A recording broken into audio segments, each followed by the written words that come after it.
حج کے ایام میں کیے جانے والے اعمال کیا کیا ہیں؟ آسان زبان میں سماعت فرمائیں۔ پہلے دن یعنی 8 ذوالحجہ کو مینا میں آمد، 5 نمازوں کی ادائیگی، ظہر، عصر، مغرب، عشاء، اور 9 ذوالحجہ کی فجر رات مینا میں ہی قیام کرنا۔ دوسرے دن یعنی 9 ذوالحجہ کو نماز فجر کے بعد عرفات کی تیاری کرنا۔ وقوف عرفات، عرفات میں ظہر اور عصر اکٹھی پڑھنا، مزدلفہ میں اکٹھی مغرب و عشاء پڑھنا۔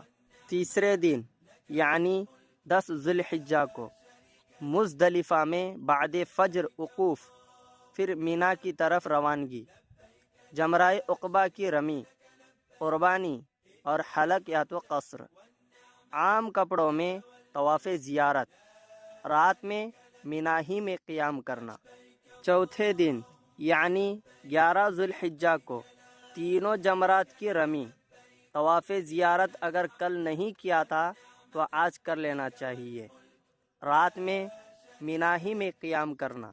پانچویں دن یعنی 12 ذوالحجہ کو تینوں جمرات کی رمی، طواف زیارت کل بھی نہ کیا ہو تو آج کر لینا چاہیے، مکہ جانے میں ابھی اختیار ہے۔